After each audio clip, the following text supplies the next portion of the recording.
25 seasons, the second city is finally focused on finishing first.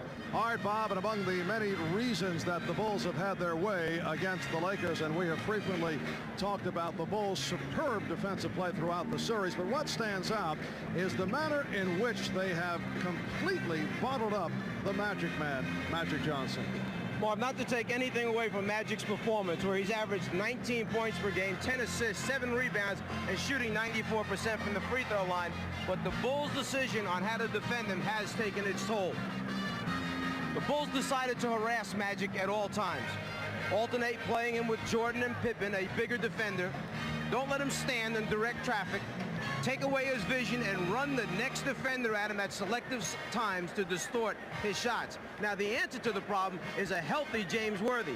Unfortunately, he's not going to play this evening. Right, as Bob mentioned moments ago, both James Worthy and Byron Scott are sidelined by injury, so Terry Teagle and A.C. Green will be in the starting lineup.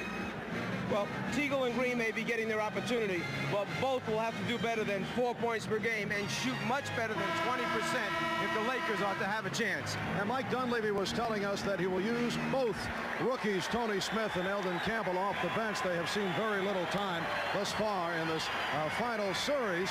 And from Chicago's point of view, you have to wonder, are there any adjustments for Phil Jackson to make? The Bulls made their big adjustment, and that was after Game 1 when they decided to get more people involved offensively. At the end of Game 1, Grant, Paxson, Cartwright, 6 points apiece, total of 18. But in the next 3 games, they combined to average over 42 points per game. All Chicago wins. The Bulls' defense has been outstanding, holding the Lakers to 89 points per game. Their bench has been very productive. So I guess we could say, if it's working well, don't mess with it. The foreign crowd into it here. The start. They have had their ups and downs in the cheering department during the final. Lakers control the tip. Magic played by Jordan. Teagle beating Paxson. Yes. Oh, do you think that's a good sign for the Lakers to get a 2-guard off on the first shot of the game? Something they've missed sorely. Pippen is being guarded by Green. Paxson played by Johnson. Cartwright. The interior pass to Grant, who popped it out. Jordan. The rebound mistimed. And A.C. Green able to come away with it. That last time down the floor for Chicago, the flashing bull in the middle of the lane is one of the problems that Mike Dunleavy mentioned yesterday. I just can't find the reason for it. They beat us to the spot. It's called speed and quickness. And the flashing bull has usually been Horace Grant. Here's Green. And a blocking foul called on the Lakers. A.C. Green, a very active player. He was a spark during the course of the series against the Portland Trailblazers. The foul called on Horace Grant. A.C. Green, who began the season in the starting lineup with Sam Perkins coming off the bench. His game is running, plays a high-energy style. He is non-stop motion. A look at AC in this series. He has not received the playing time. He had that 2 for 11 back in game number 2. One of the game's most effective offensive rebounders in his 6th year out of Oregon State. So the Lakers with a 3-0 lead. The Chicago Bulls have roared through the playoffs following the 61-21 regular season.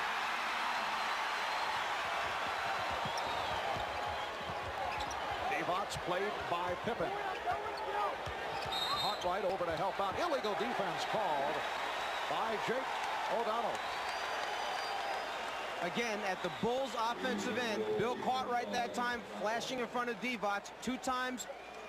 The Bulls have flashed in there and have beaten the Laker defenders to the spot. Granted, they haven't scored yet, but it's a long night.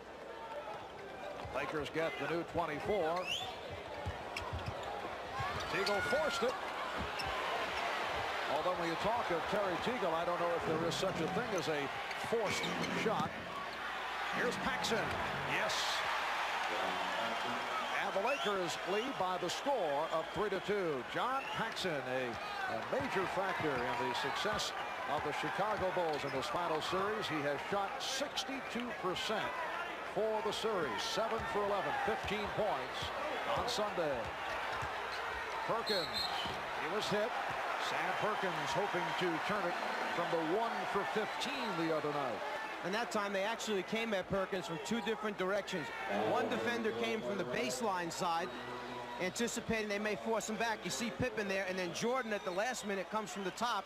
Actually drew a triple team that time. They do not want Perkins to get off early this evening. Cartwright called for the foul.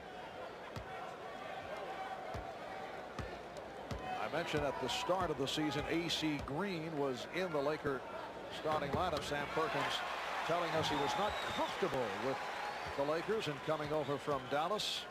Did not know the plays, took a while. Now he is comfortable, and he has come up strong during the course of the playoffs prior to what took place on Sunday, when he could not buy one. But Perkins has extended to a 5-2 Laker lead. 2 minutes have gone by. Cartwright establishing possession. Divac trying to draw the foul. And the rebound handled by Perkins. I'd say this officiating crew right now has said, we're going to let you play a little bit tonight. You can go at each other. Last touch by the Bulls. Lakers with 15 on the shot clock.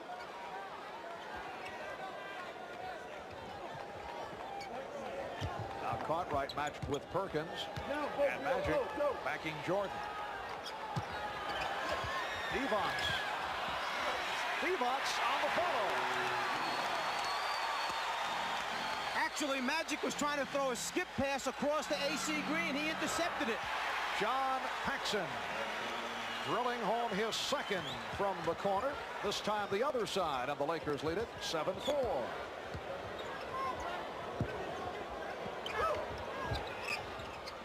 Magic from downtown.